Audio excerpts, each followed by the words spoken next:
Hello friends, welcome to our channel easy vision in pharmacy, जहाँ पे आप pharmacology के नोट्स ले रहे हैं और बहुत अच्छे से पढ़ रहे हैं। अगर आपको वीडियो पसंद आ रही है तो प्लीज़ लाइक करें ताकि मैं और मोटिवेट हूँ और अच्छे से आपके लिए वीडियोस लेके आऊँ। और चैनल को सब्सक्राइब करें with the bell icon so that you don't miss any important notification.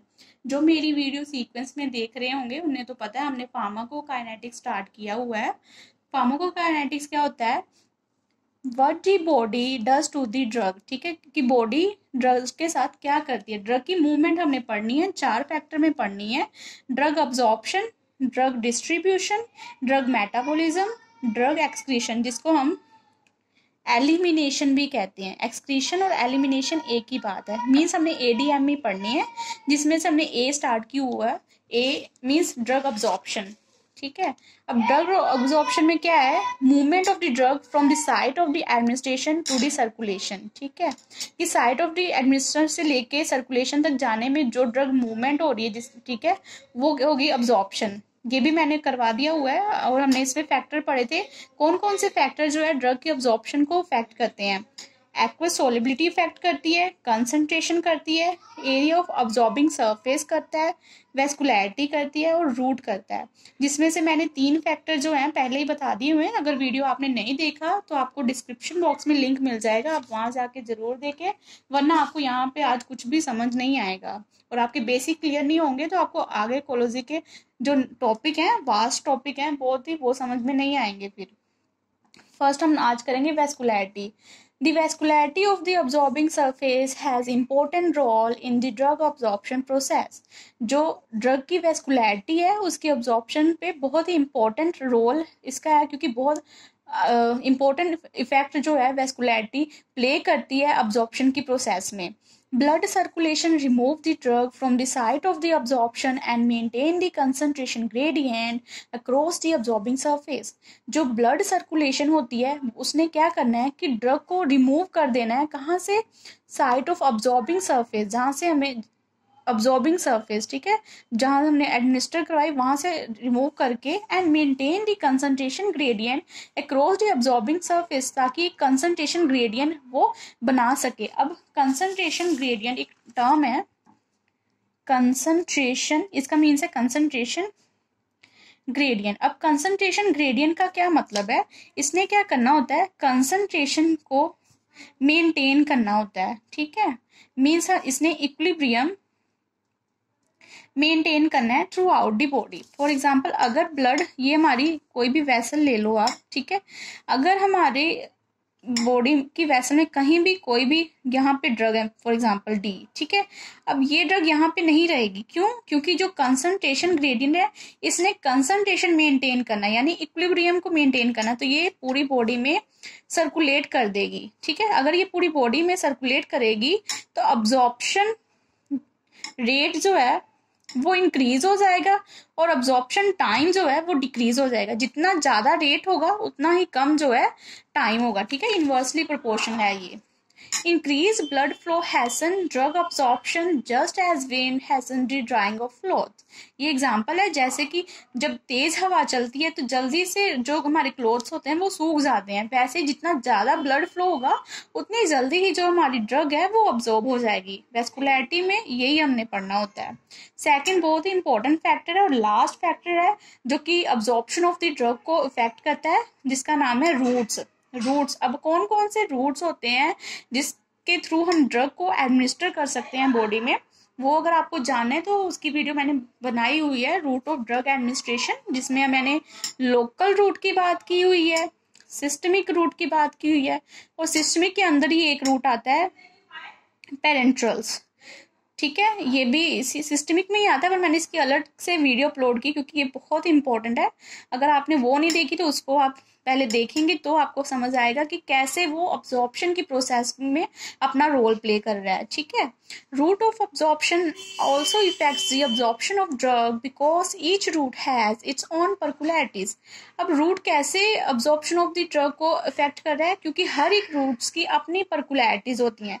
पर्कुलैरिटीज का मतलब है लिमिटेशंस होती हैं, अपनी एडवांटेजेस हैं, अपने डिसएडवांटेजेस हैं, इन शॉर्ट अपनी लिमिटेशंस हैं। ठीक है, जैसे मैंने यहाँ पे ओरल रूट की बात करूँ होंगी, कुटेनियस और टॉपिकल रूट की बात होगी, और आईवी यानी कि इंट्रावीनस रूट की बात होगी। ये हमारा पेरेंट्रल्स में आता है, ठीक है।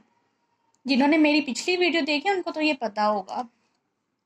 Oral route, the effective barrier to orally administered drug is the epithelial lining of GIT। जो ओरली रूट जब हम अप्लाई करते हैं, जब भी ड्रग हम ओरली देते हैं तो कौन सा बैरियर होता है?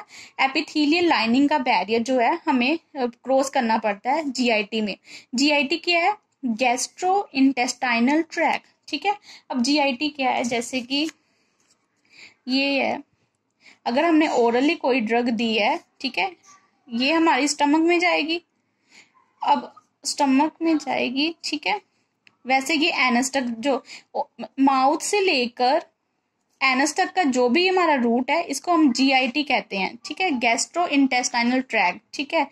अब यहाँ पे क्या है कि जो भी ड्रग है हम ओरली देते हैं माउथ से, वो स्टमक में जाती है, ठीक है। यहाँ पे लाइनिंग है एपिथेलियल सेल्स की, क्या है?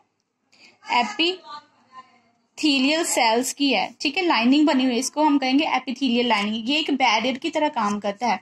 कोई भी ड्रग को स्टमक में जाने के लिए इस बैरियर को क्रॉस करना पड़ेगा। अब absorption, the rate of non ionised lipid soluble drug absorption directly proportional to the partition coefficient.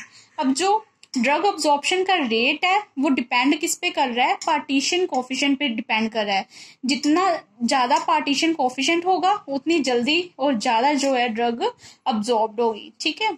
अब इसकी एग्जांपल है इथेनॉल, जो कि नॉन आयनाइज्ड ड्रग है। अब नॉन आयनाइज्ड ड्रग कौन सी होती हैं? जो कि जिसमें कोई भी चार्ज नहीं होता। ड्रग दो तरह की होती है, या तो वो आयोनाइज्ड होगी या फिर नॉन आयनाइज होगी। अगर ये आयनाइज्ड है मींस वो चार्ज ड्रग है, इसकी अब्जॉर्प्शन बहुत स्लो होती है।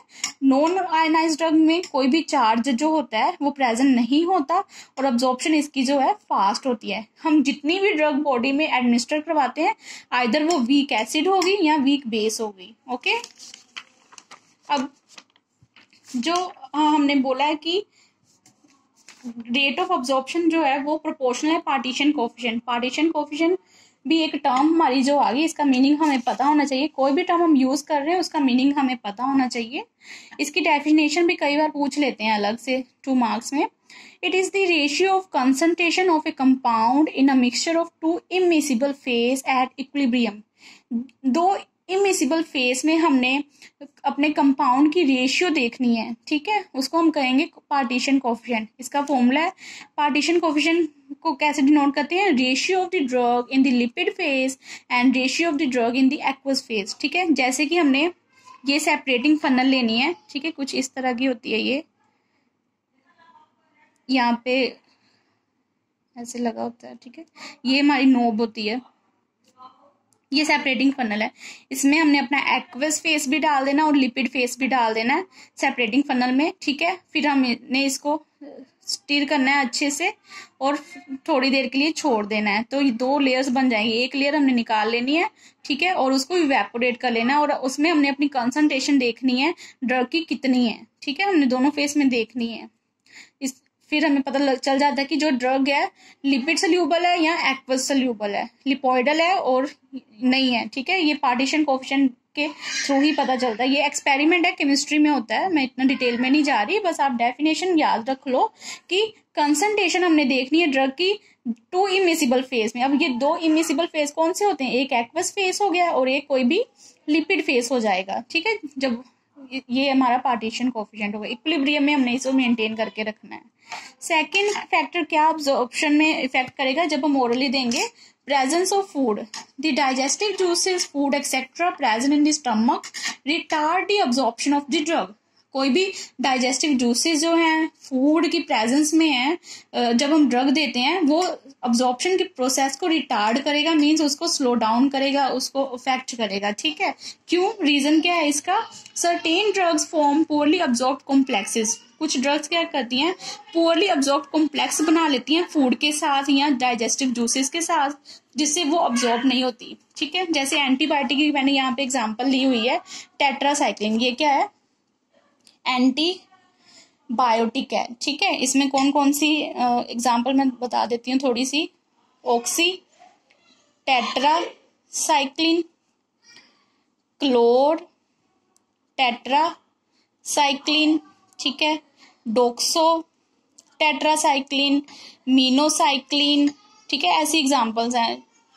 हम एग्जाम्पल जितनी ज़्यादा पता होंगी उतना ही हमारा जो इम्पैक्टेशंस है जो भी एग्ज़ाम में अच्छा होता है, तो हमें एग्जाम्पल्स पता होनी चाहिए टेट्रासाइक्लिन की। अगर आप अकेला टेट्रासाइक्लिन भी लिख देते हो तो कोई बात नहीं, अगर आप ये एग्जाम्पल्स याद रख सकते हो कि टेट्रासाइक्लिन एंटीबायोटिक में कौन कौन सी ड्रग आती है, जैसे कि ऑक्सो टेट्रासाइक्लिन है, क्लोर टेट्रासाइक्लिन है, डोक्सो है, मीनो है, ठीक है, तो ये और भी बेटर होगा, प्लस पॉइंट हो जाता है एक। Tetracycline with calcium present in milk, ठीक है, टेट्रासाइक्लिन क्या करेगा, एक कॉम्प्लेक्स बना देगा, किसके साथ, कैल्शियम के साथ। कैल्शियम कहाँ से मिलता है, मिल्क से मिलता है। अगर हमने पहले मिल्क लिया हुआ है फिर हम एंटीबायोटिक टेट्रासाइक्लिन ले रहे हैं तो उसने एक कॉम्प्लेक्स बना देना जो इजिली अब्जॉर्ब नहीं होगा बॉडी में, ठीक है। अब बात करते हैं टॉपिकल की, इसका हम थोड़ा सा ही देखेंगे, ठीक है। Skin, cornea, mucous membrane are the topical site present in the body. अब कौन कौन सी टॉपिकल साइट जो है बॉडी में प्रेजेंट होती हैं, जैसे कि स्किन हो गई है, कॉर्निया है, म्यूकस मेम्ब्रेन है, ठीक है, ये सब हमारी टॉपिकल साइड है। जब हम यहाँ पे अपनी ड्रग एडमिनिस्टर करते हैं तो हम कहेंगे कि हमने टॉपिकली अपनी ड्रग जो है एडमिनिस्टर करवाई हुई है। Systemic absorption after topical application depend on lipid solubility of the drug. जो सिस्टमिक अब्जॉर्प्शन है वो टॉपिकल एप्लीकेशन के बाद कहाँ पे डिपेंड करती है, lipid solubility of the drug. जो ड्रग है वो लिपिड सॉल्युबल होनी चाहिए। ये मैंने रूट में भी बताया था कि जब हम टॉपिकली ड्रग देते हैं तो हम लिपोइडल ड्रग देते हैं। ये लिपोइडल ड्रग मीन्स ये लिपिड सॉल्युबल होती है, ठीक है। नेक्स्ट हमारा रूट है इंट्रावीनस रूट। इंट्रावीनस रूट, इसमें हमने मेन ड्रग रेजिस्टेंस की बात करनी है, ये एक ही पॉइंट है, ठीक है। Drug resistance is the reduction of effectiveness of A medication, ठीक है। ड्रग रेजिस्टेंस में क्या होता है कि ड्रग की जो इफेक्टिवनेस है वो रिड्यूस हो जाती है। हम फॉर एग्जांपल ड्रग दी है हमने, ठीक है, ये हमारा कंसंट्रेशन है, ये हमारा टाइम है। हमें पता होता है कि हमने 4 घंटे फॉर एग्जाम्पल 4 घंटे बाद हमने ड्रग देनी है, ठीक है, लेकिन हम उसको बार बार 2 घंटे बाद दिए जा रहे हैं तो ड्रग की रेजिस्टेंस हो जाती है बॉडी में, जिससे उसका इफेक्ट जो है नहीं आ पाता, ठीक है। ये इंट्रावीनस रूट का एक फैक्टर होता है जिससे कि ड्रग जो है अब्जॉर्ब नहीं हो पाती, ठीक है। Thank you so much for